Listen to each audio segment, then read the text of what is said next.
पेश है आज की 5 बड़ी खबरें।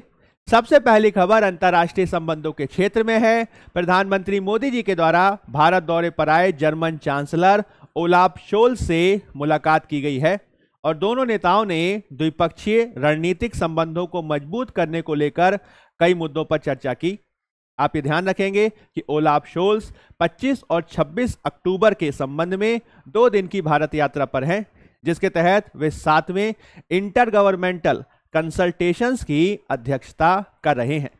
आप महत्वपूर्ण रूप से इस बात को नोट करेंगे कि जर्मनी फोकस ऑन इंडिया नीति के तहत भारत के साथ आर्थिक और सामरिक सहयोग और मजबूत करने की दिशा में काम कर रहा है और जर्मन चांसलर का यह भारत दौरा इस दिशा में एक सकारात्मक प्रयास माना जा सकता है।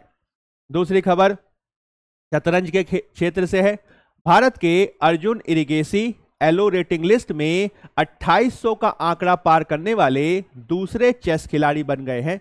इससे पहले 5 बार के विश्व चैंपियन विश्वनाथन आनंद ने ही इस प्रकार की उपलब्धि को हासिल किया था।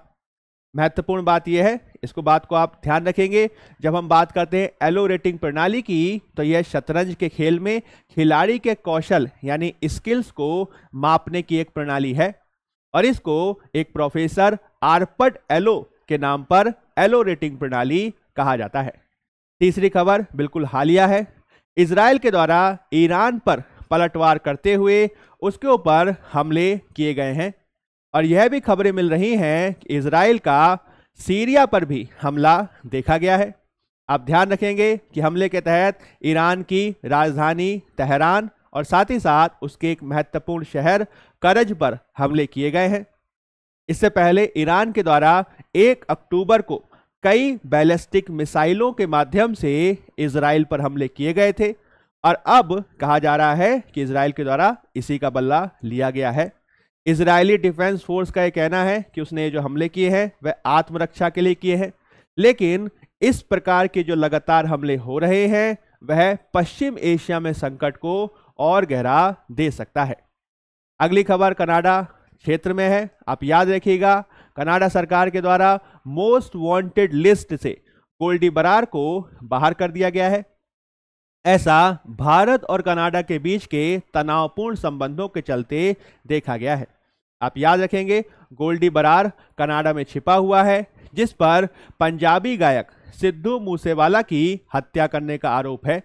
इससे पहले भारत सरकार ने उसके खिलाफ इंटरपोल का रेड नोटिस भी जारी करवाया था।